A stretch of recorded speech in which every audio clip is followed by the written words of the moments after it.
हाय जिन्ना जालमा ने साढ़े ते जुल्म कीता इस किस्म दी उन्हां कोल हथियार सन।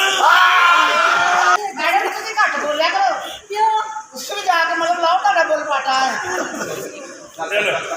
एक्सक्यूज मी आपकी हिफाजत के लिए आई हूँ, आपकी आवाज पहुंचाने के लिए आई हूँ। मैं खुले करो मुझे आवाज पहुंचानी है।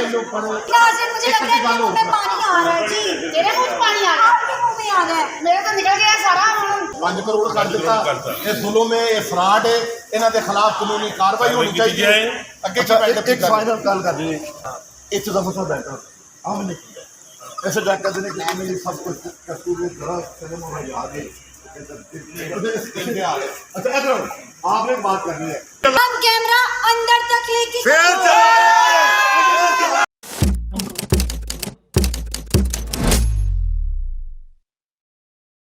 क्यों करता परे सियाती याद आ रही इन वेख के मैनू कुछ याद आ रहे ओके कुछ होया कि क्या हुआ? हाय जिन्ना जालमा ने साढ़े ते जुल्म कीता इस किस्म दी उन्हां कोल हथियार सन।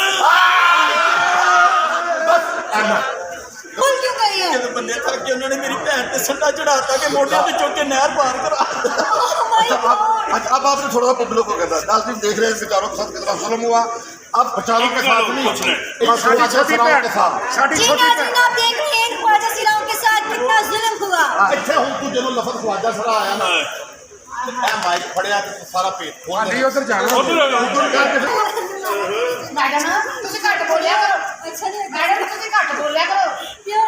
उसको जाके मतलब लाओ ਤੁਹਾਡਾ बोल पाटा है। शो पे करिए अपना काम। शो की बात है। अभी कुर्बान की रिकॉर्डिंग कर रहे हैं। अच्छा हाँ जी। चलो कट दो हाथ ना ला मैनू जी। मेरी बहन पाया कर एक्सक्यूज मी आपकी हिफाजत के लिए आई हूँ, आपकी आवाज पहुंचाने के लिए आई हूँ। मैं खुले करो मुझे आवाज पहुंचानी है। तेनों बड़ा कर बाजी डरती है ते भूखा बाजी लगी साले इतने कहने बड़े करो जी नाज़रीन मुझे लग रहा है कि मुंह में पानी आ रहा है जी। तेरे मुंह में पानी आ रहा है, आपके मुंह में आ रहा है। मेरे तो निकल गया सारा। मेरी भैन पे सब तो ज्यादा जुल्म होया उन्होंने इन्हें घोड़े ने मैडम लाइव जा रहा है ਜੀ ਲਾਈਵ ਜਾ जी लाइव ही जा रहा है। ओए चुप रहना है लाइव जा रहे हैं अब मैं बताऊं कि ਸਾਡੇ ਨਾਲ ਫਰਾਡ ਹੋਇਆ ਇਹ ਜਿਸ ਜਗ੍ਹਾ ਤੇ ਅਸੀਂ ਪ੍ਰੈਸ ਕਾਨਫਰੰਸ ਕਰ ਰਹੇ ਹਾਂ ਇੱਥੇ ਬੰਦਾ ਹੈ ਇੱਕ ਪ੍ਰਮੋਟਰ ਹੈ ਇੱਕ ਗੱਲਾ ਹੈ ਉਹਨੇ 5 ਕੁੜੀਆਂ ਰੱਖੀਆਂ ਨੇ। ਉਹਨੇ ਸਾਡਾ ਝੂਠਾ ਵਿਆਹ ਕਰਾਇਆ ਸਾਡੇ ਕੋਲੋਂ ਸੈਨ ਅੰਗੂਠੇ ਲਾਏ ਬਾਅਦ ਚੋਂ ਸਿਫਰੇ ਵਧਾ ਕੇ 50,000 ਰੱਖ ਮਹਿਰ ਨੂੰ 5 ਕਰੋੜ ਕਰ ਦਿੱਤਾ। ਇਹ ਜ਼ੁਲਮ ਹੈ, ਇਹ ਫਰਾਡ ਹੈ, ਇਹਨਾਂ ਦੇ ਖਿਲਾਫ ਕਾਨੂੰਨੀ ਕਾਰਵਾਈ ਹੋਣੀ ਚਾਹੀਦੀ ਹੈ। ਅੱਗੇ एक फाइनल गल कर रही है अच्छा वो जब वाइल्ड वो है आप इस दफा सा बैठा हमने किया ऐसे जाकर देने के लिए मेरी सब कुछ कसूर जरा सिनेमा में याद है।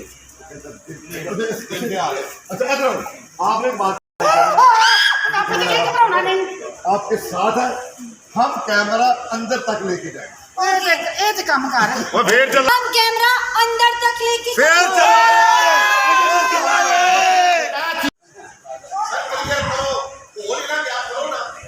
ये 5 ख्वाजा सरा के साथ बड़ा जुल्म हुआ और पब्लिक ऑनलाइन चैनल की बात पहुंचाएगा।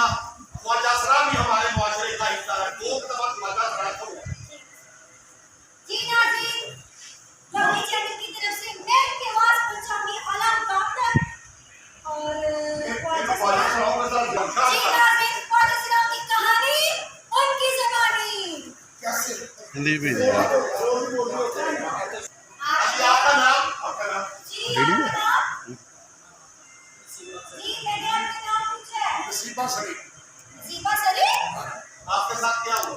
जी आपके साथ क्या हुआ? जो आपके साथ होता है क्या मतलब आपका?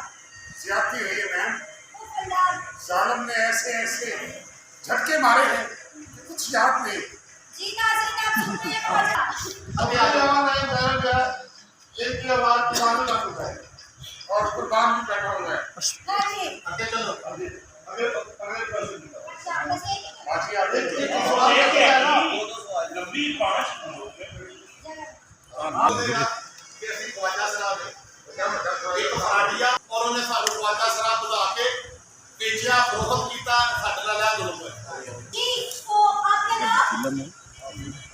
डिस्टर्ब देना ए स्केच चाहिए नहीं नहीं मैं आपको मैं अपने नाम दसन नहीं आऊंगी अपनी लिखा तो आपको हुआ क्या है अच्छा आपका नाम क्या है अच्छा आपके नाम भी आप एक जी तो बनानी है बनानी पेस्ट तो नहीं करनी है अच्छा कैसा क्यों हुआ नहीं ये दो बंदे की खिंचनी है कि मेरी कौन थे कौन है